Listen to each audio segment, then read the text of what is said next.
프랑스의 문호 빅토르 위구의 작품들 가운데 레미제라블이라고 하는 그러한 소설이 있습니다. 과거 우리에게는 장발장이라고 하는 이름으로 소개되기도 했었는데, 레미제라블이라고 하는 말은 번역을 해보면 불쌍한 사람들이라는 그러한 뜻입니다.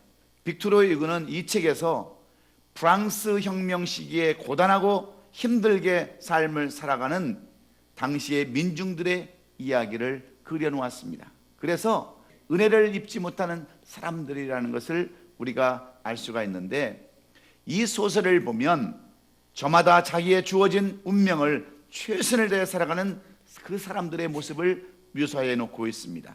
그 중에 한 사람, 바로 장발장이라는 사람을 통해서 은혜에 대한 이야기를 우리에게 말씀해 주고 있는데, 이 장발장이라는 사람은 그의 매형, 즉 누나의 남편이 죽게 되자 7이나 되는 조카들을 위해서 열심히 일을 했습니다.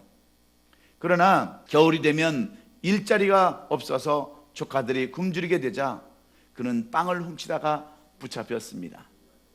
경찰 조사를 받다가 허가 없이 사냥을 했다고 하는 그러한 죄목으로 그는 5년형을 언도받습니다. 이렇게 5년 동안 감옥에 갇히게 되자 그는 자기 조카들을 생각하지 않을 수 없었습니다. 자기가 없으면 굶어 죽을 그 조카들을 생각하니 그는 감옥에 있을 수 없었습니다. 그래서 그는 여러 번 탈옥을 시도하다가 19년이라고 하는 긴 세월을 감옥에서 보내야 했습니다. 그는 감옥에서 19년을 보내다가 나왔지만 전과자로 낙인이 찍혀서 일자리를 구할 수도 없었고 잠을 잘 수도 없고 얻어먹을 수도 없었습니다. 그런데 한 사람, 미리엘이라고 하는 신부의 호의를 입고 그는 그 집에서 잠을 자고 음식을 제공받습니다. 그러나 그는 물질의 유혹을 거절하지 못하고 그 미리엘이라는 신부님 댁에서 금초대 하나를 훔쳐갖고 나오다가 또 경찰에 발각되어서 취조를 받습니다. 그리고 이 미리엘 신부님과 대절 신문을 받는데, 미리엘 신부님이 어떻게 얘기합니까? 그 금초대는 이 장발장이 훔쳐간 것이 아니라 내가 준 것이라고 진술해서 그는 풀려나게 됩니다. 이 일로 인하여 그는 미리엘 신부로부터 큰 은혜를 경험하고 사회에 대한 복수심을 버립니다. 그리고 그 은혜를 기억하면서 선한 사람이 되어서 나중에는 희생까지 되었다고 하는 내용이 바로 장발장이라고 하는 레미제라블이라고 하는 그러한 소설의 이야기입니다. 사랑하는 우리 성도 여러분, 이 소설이 우리에게 주는 교훈이 무엇일까요? 은혜를 입은 사람은 반드시 은혜를 베풀 줄 알아야 한다고 하는 중요한 진리를 말하고 있는 줄로 믿습니다. 우리가 잘 아는 아프리카 선교사 리빙스턴은 흑인도 아니었습니다. 그러나 흑인을 백인보다 더 사랑했습니다.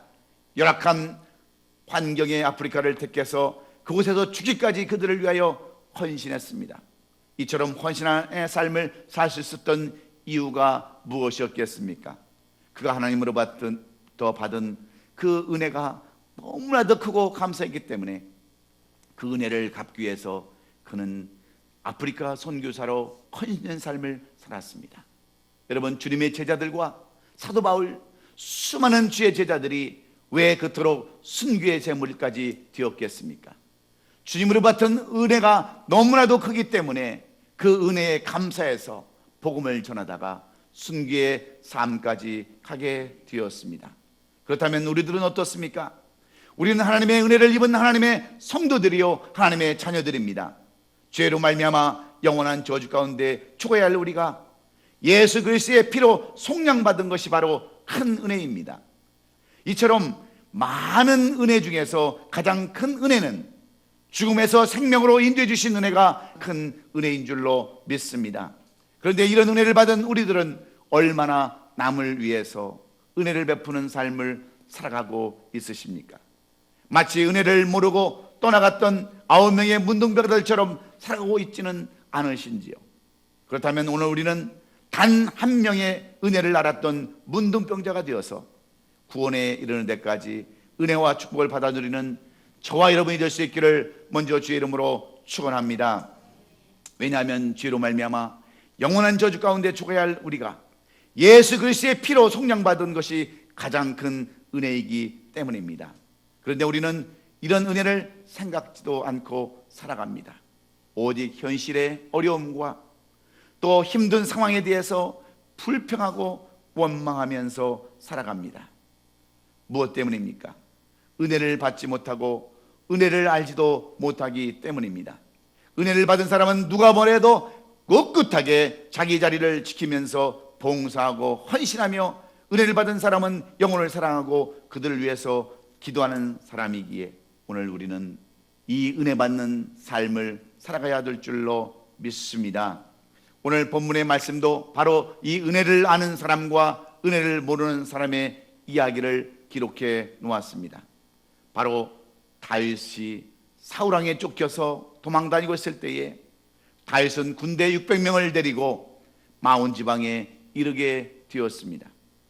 그곳에서 갈멜 족속이었던 나발이라고 하는 사람이 살고 있었는데 그의 아내의 이름은 아비가일입니다.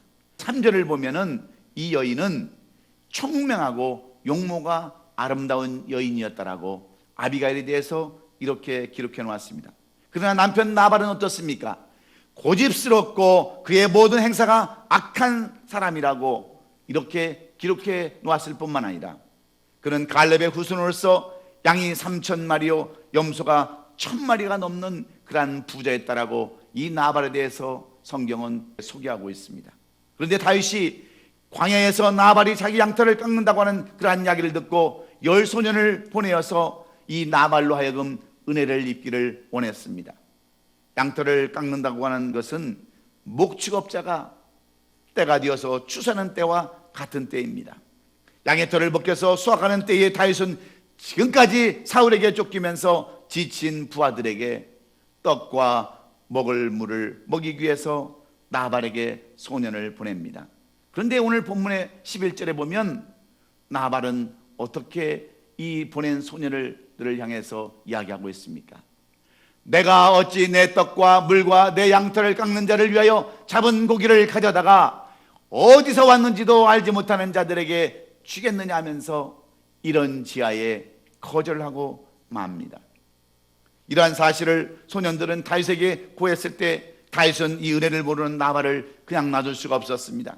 그래서 다윗은 군사 400명을 데리고 각기 칼을 차고 나발에게 속한 모든 것 중 한 남자라도 남기지 않겠다라고, 다 죽이겠다라고 다짐하면서 마온을 향해서 떠나가게 됩니다.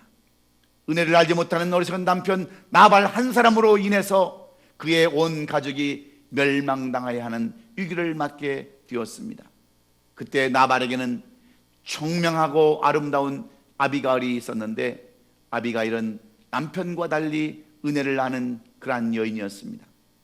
그의 이름의 뜻대로 기쁨의 근원이 되어서 몰락해가는 가정을 살리는 여인으로 오늘 이 본문에 등장하고 있습니다. 사랑하는 성도 여러분, 여러분들은 여인들이 하는 일을 무엇이라고 생각하십니까? 여인들 그러면 집에서 할 일 없이 하토나 치고 게임이나 하고 동창회나 개모임이나 하고 할 일이 없으면 낮잠 자는 것이 여인이라고 그렇게 생각을 하십니까? 현명한 가정주부는 해야 할 일을 하는, 살림을 하는 사람들이 여인입니다. 살림은 밥을 잘 짓고 설거지만 하는 것이 아니라 글자 그대로 가정을 일으키고 세우고 살리는 것이 바로 살림입니다. 그래서 한 가정의 아내, 엄마의 위치는 너무너무 중요합니다. 지혜의 왕이었던 그 솔로몬은 그의 그 마지막 유언에서 잠언 마지막 장인 31장 10절에서 이렇게 기록해 놓았습니다.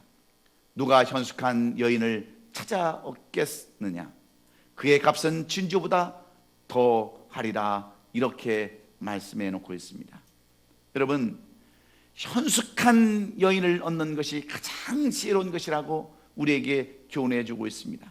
그러므로 현숙한 여인이 되는 조건이 무엇입니까? 부지런히 일을 하고 물질을 잘 관리해서 삶을 윤택하게 하며 신앙으로 남편을 돕는 것이 바로 현명한 여인인 줄로 믿습니다. 그러면 남편들을 장로들과 함께 성문에 앉게 할 것이며 사람들에게 인정받을 것이라고 잠언 31장 23절에는 분명히 약속으로 기록해 놓고 있습니다. 그런데 요즘 여인들은 어떻습니까? 설거지는 잘하는데 남편을 영적으로 살리지 못하는 여인들과 아내들이 너무나도 많이 있습니다. 특별히 남자들보다 여자들이 더 현명해야 하는 세상인데 그렇지 못한 여인들이 너무나도 많이 있습니다. 그렇다면 오늘 본문의 아비가일은 나발과 달리 은혜를 아는 현명한 여인이 줄 수 있었던 비결이 어디에 있을까요? 다윗은 왜 이 아비가일에게 은혜를 베풀었을까요? 하나님은 어떤 사람에게 은혜에 은혜를 더하는 그러한 축복을 허락하신다라고 교훈하고 있습니까? 첫째는 선을 악으로 갚지 않는 사람임을 우리에게 말씀해 주고 있습니다. 다시 말하면 배은망덕하지 않는 사람들을 의미하고 있습니다. 은혜를 원수로 갚지 않는 사람을 뜻하고 있습니다. 아비가일의 남편 나발은 은혜를 잊고도 은혜를 알지 못했지만 아비가일은 그 은혜를 누구보다도 잘 알고 있었습니다. 나발이 선을 악으로 갚는 그 모습을 보고 아비가일은 급히 오늘 본문 18절에 보면 떡 200동이와 포도주 2가득 부대와 양 5마리를 잡아서 준비하고 볶은 곡식 5세아 그리고 건포도 100송이와 무화과 뭉치 200을 준비해서 다윗의 사람들에게 보냈습니다. 그리고 아비가일도 남편에게 이야기도 하지 아니하고 나귀를 타고 그 먼 길, 험한 길을 찾아가서 이 다윗 앞에 엎드려 간구하는 모습을 오늘 우리에게 보여주고 있습니다. 은혜를 아는 사람과 은혜를 알지 못하는 사람이 있음을 오늘 분명히 우리에게 고백하고 있는데, 우리들 역시 이 땅에 살면서 많은 것을 누리며 하나님의 은혜를 잊고 살아갑니다. 우리는 때에 따라서 부모의 은혜를 잊고 살아가기도 합니다. 또한 스승의 은혜를 잊고도 살아갑니다. 그리고 우리를 알게 모르게 도와준 이웃과 가족과 친구와 지인들이 있습니다. 그리고 우리를 지금까지 이렇게 인도한 나라와 민족도 있습니다. 그리고 하나님을 만난 후부터 영생의 은혜 등 많은 은혜 가운데 우리들은 살아갑니다. 그런데 그 은혜를 악으로 갚는 사람들이 여러분 얼마나 많이 있습니까? 가정에서, 직장에서, 사업에서, 심지어는 교회에서 많은 은혜를 입고 도움을 받고 살지만 때때로 그 은혜를 잊어버리고 선을 악으로 갚을 때가 얼마나 많이 있는지 모릅니다. 배은망덕한 삶을 살아가는 사람들이 많이 있다고 하는 겁니다. 이런 사람들이 나중에 결론은 나발처럼 어리선자가 되어서 다윗으로 하여금 진노를 사게 되는 것은 불을 보듯 뻔한 일입니다. 한 가정이 몰락을 당하고 남자의 씨가 말살해버리는 그러한 위험한 삶을 살아가는 것이 은혜를 잃어버린 자들의 치유임을 오늘 이 성경은 우리에게 말씀해 주고 있습니다.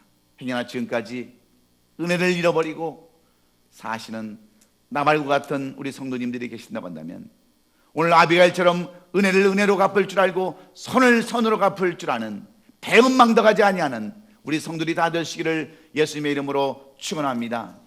이런 사람들에게 하나님은 은혜의 은혜를 더하여 주신다라고 이렇게 약속하고 있기 때문입니다. 그리고 두 번째로, 하나님은 어떤 사람에게 은혜를 베풀어 주십니까? 어떤 사람들에게 한량한 은혜를 덧입혀 주십니까? 두 번째는 남의 죄를 품고 용서하는 중보기도하는 사람임을 우리에게 말씀해 주고 있습니다. 오늘 본문 24절에 보면 그가 다윗의 발에 엎드려 이르되 내 주의 원하건대 이 죄악을 나 곧 내게로 돌리시고 여종에게 주의 귀에 말하게 하시고 이 여종의 말을 들으소서. 이렇게 남편의 잘못을 끌어안고 용서를 비는 모습을 우리가 볼 수 있습니다. 아비가일은 자기 남편의 죄를 감추거나 두둔한 것이 아니라 오히려 그 죄를 내어놓고 죄를 품고 용서해달라고 간청하고 있습니다. 우리말에 개는 가재편이라는 말이 있습니다. 팔은 안으로 굽는다고 하는 말이 있습니다. 그렇듯이 오히려 남편을 두둔하는 것이 아니라 자기 남편의 잘못을 인정하고 그 죄를 용서해달라고 간청하는 아비가일을 볼 수 있습니다. 오늘날 많은 사람들이 다 남의 탓을 돌립니다. 핑계를 대고 이유를 댑니다. 그리고 합리화를 시킵니다. 심지어는 교회를 탓하는 사람들도 많이 있습니다. 교회를 잘못 만나서 그렇다라고 교회를 떠나는 사람들이 있습니다. 이런 모습은 은혜를 악으로 갚는 나발과 같은 그러한 행위와 무엇이 다를 바가 있겠습니까? 단순히 자기의 가족이라고, 자기의 남편이라고, 자기의 자식이라고 감싸고 두둔한다면 결과는 파멸이요, 한 가정의 씨가 마르고 파멸을 당하는 위험한 지경에 이른다고 하는 것이 오늘 우리에게 주시고자 하시는 말씀입니다. 어떤 목사님이 신방을 갔답니다. 50줄 늦게 막 얻은 쉰둥이 딸을 둔 가정인데, 이 딸 때문에 주일을 성수도 아니하고 이 딸이 하자고 하는 대로 놀이동산을 다니고 주일 성수를 하지 않는 그 가정에 목사님이 신방을 가게 되었습니다. 그래서 남편과 아내를 불러놓고 이제 예배를 드리게 되는데, 얼마나 이 딸이 아나무인인지 우상처럼 키워놔서 말도 안 듣고 예배를 드리는데도 계속해서 방해를 합니다. 심지어 목사님이 성경책을 펴놓고 예배를 드리는데 이 성경책을 발로 밟고 서 있기도 합니다. 목사님이 너무나도 기가 막혀서 어떻게 하는가 가만히 두고 보는데, 그 집 이 애 엄마가 이렇게 얘기를 하는 겁니다. 어머, 쟤 좀 봐. 어쩜 저렇게 하나님의 말씀에 우뚝 설 수 있어? 그렇게 얘기를 하더라는 거예요. 목사님이 너무너무 기가 막혀서 할 말도 다 못하고 돌아왔다고 하는 믿거나 말거나 한 이야기가 우리에게 무엇을 교훈해 주고 있습니까? 여러분, 이런 우매한 여인들의 모습, 이러한 자기 자신을 알지 못하는 그러한 여인들, 이러한 여인들 때문에 하나님의 은혜를 입지 못하고 살아가는 많은 사람들이 있다고 하는 것입니다. 자기 자식이 일이라고, 자기 남편이 일이라고 무조건 감싸주는 잘못된 여인들의 모습이 아니고 무엇이겠습니까? 그러나 아비가일은 그렇지 않았습니다. 여러분, 우리도 아비가일 같은 사람이 되어야 되는 줄로 믿습니다. 가정에서, 사회에서, 교회에서 잘못이 있고 악한 것이 있으면 이것은 내가 기도하지 않아서라고 고백하며 감싸 안을 때에 가정이 변하고 사회가 변화되고 교회가 부흥될 수 있는 줄로 믿습니다. 오래전 천주교에서는 한동안 내 탓이오라고 하는 그 캠페인 운동을 벌인 적이 있습니다. 모든 것이 다 내 잘못이라고, 그래서 모든 탓을 내 탓으로 돌리고 모든 것을 용서하자고 하는 그러한 캠페인이 천주교에서 그렇게 많이 일어났습니다. 그래서 천주교인들 차를 보면 그 차 뒤에 내 탓이오라고 하는 그러한 스티커가 붙어있던 것을 우리는 기억합니다. 여러분, 얼마나 아름다운 모습입니까? 모든 일이 나에게서부터 잘못되었다고 인정하고 나의 잘못으로 돌리지 않게 될 때에 아비가일처럼 남의 잘못을 껴안고 나갈 수 있는 줄로 믿습니다. 그런데 그것을 들춰내고 살을 붙여서 소문을 만들고 어렵게 하는 사람들은 나발처럼 결국 멸망을 당할 수밖에 없습니다. 남의 어머니를 용서하지 못하고 불쌍히 여기지 아니하고 기도하지 않는 사람은 다 망할 수밖에 없습니다. 그러나 기도하되 똑바로 자기의 죄와 허물을 내어놓고 먼저 하나님의 은혜를 감사하고 기도하면 하나님께서 반드시 기억하시고 은혜를 베풀어 주시는 줄로 믿습니다. 남의 죄를 끌어안고 기도하면 반드시 변하게 하시거나 바뀌게 해주시는데, 상대방이 변하지 아니하고 바뀌지 않는다면 하나님께서 치심으로 말미암아 그의 생명을 거둬가시는 것을 오늘 이 나발을 통해서 우리는 볼 수 있습니다. 사랑하는 성도 여러분, 상대방의 죄가 있으면 남의 탓으로 돌리지 마시고 그 죄를 품을 수 있기를 예수님의 이름으로 축원합니다. 남편의 죄가 있으면 그 죄를 품어야 합니다. 아내에게 죄가 있으면 그 죄도 품어야 하고, 자식이 죄가 있으면 그 죄도 품어야 하며, 성도가 죄가 있다면 서로 품고 중보기도하는 성도들이 되시기를 주의 이름으로 축원합니다. 나발처럼 나발 불지 마십시오. 아비가일처럼 지혜롭게 사시기를 주의 이름으로 축원합니다. 예수님은 우리를 왕같은 제사장이라고 말씀하셨는데, 제사장은 남의 죄를 위해서 기도하고 충고하는 사람입니다.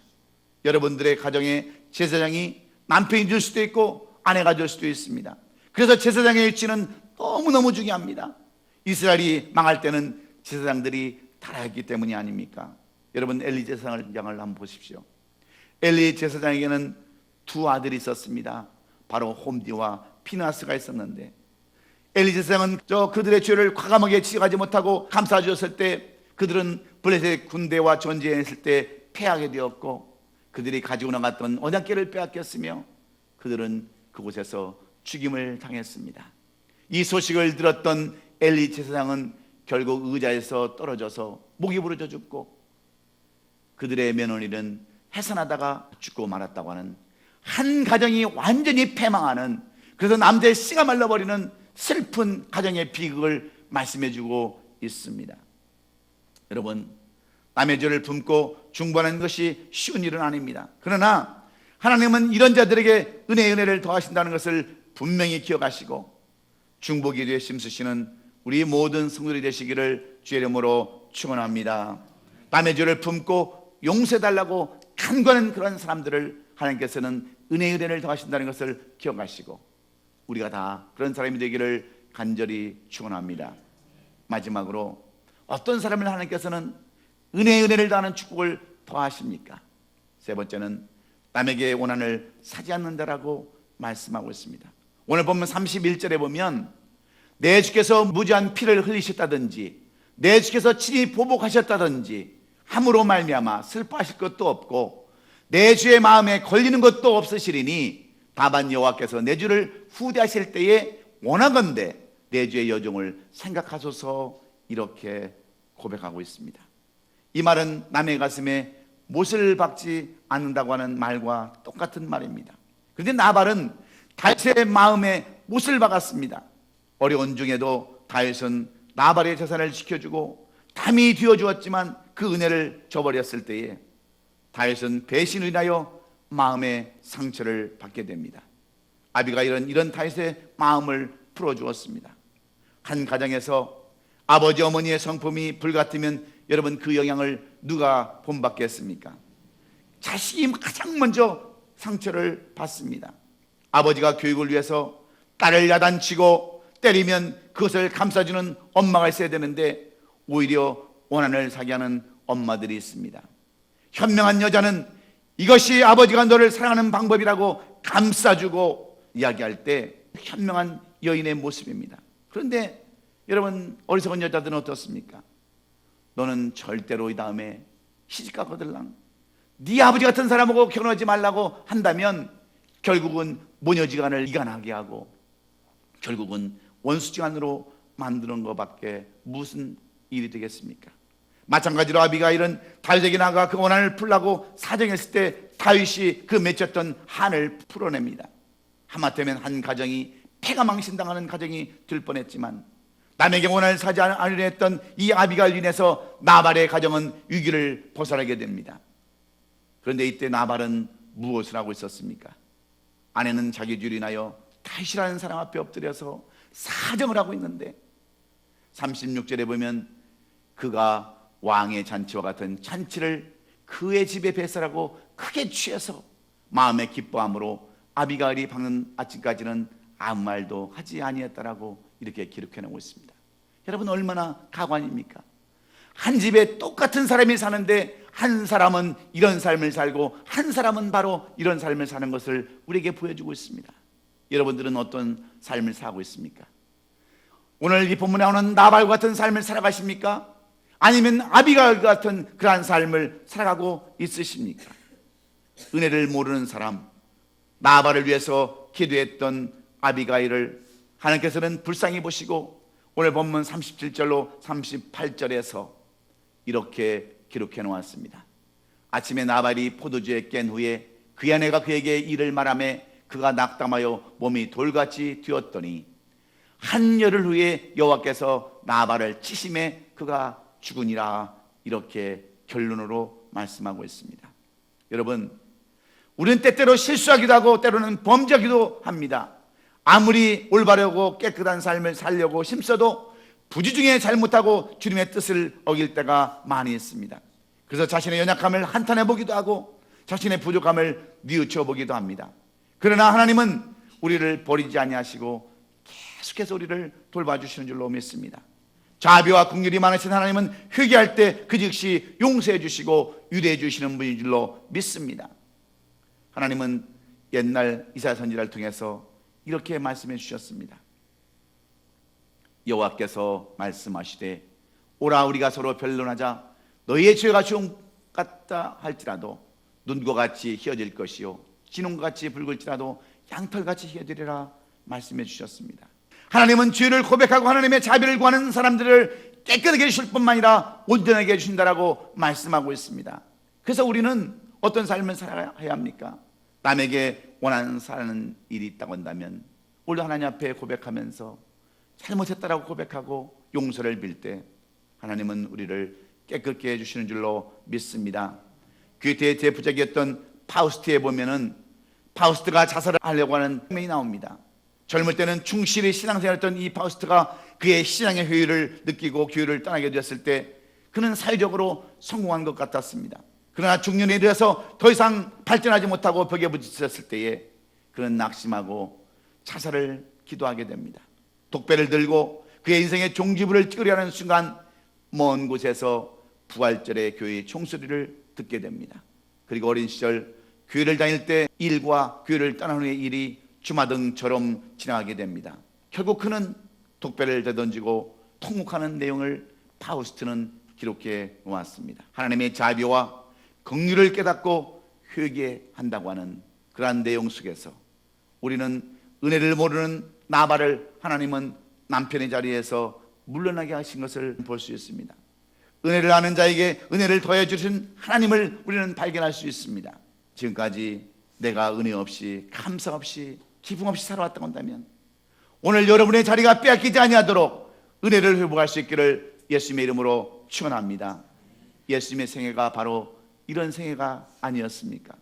수많은 바리새인들과 사두개인들과 유대인 장로들에게 핍박받고 멸시받고 조롱을 받았지만 예수님은 그 크신 하나님의 은혜 때문에 선을 악으로 갚지 않으셨습니다. 남의 죄를 품고 끝까지 용서해달라고 우리 주님은 겟세마네 동산에서 갈보리 언덕에서 마지막까지 기도하신 줄로 믿습니다. 마지막까지 그 십자가의 선상에서 그들을 용서해달라고 남에게 원한을 사지 않는 그런 삶을 살게 해달라고 간구했을 때에 예수님은 갈보리 십자가 언덕에서 승리의 삶, 부활의 삶, 하나님 우편에 앉는 그런 영광된 자리로 옮겨가신 줄로 믿습니다. 사랑하는 성도 여러분, 여러분도 은혜를 더하는 축복을 받기를 원하십니까? 그렇다면 선을 악으로 갚지 않는 여러분이 되시기를 주의 이름으로 축원합니다. 남의 죄를 품고 용서해달라고 충고하는 여러분이 되시기를 예수님의 이름으로 축원합니다. 남에게 원한을 사지 않는 그러한 사람들, 그래서 이는 내 사랑하는 아들이요 내 기뻐하는 자라고 하는 하나님의 은혜가 여러분에게 더 넘치는 우리 성도들의 삶이 되시기를 예수님의 이름으로 축원합니다. 축원합니다.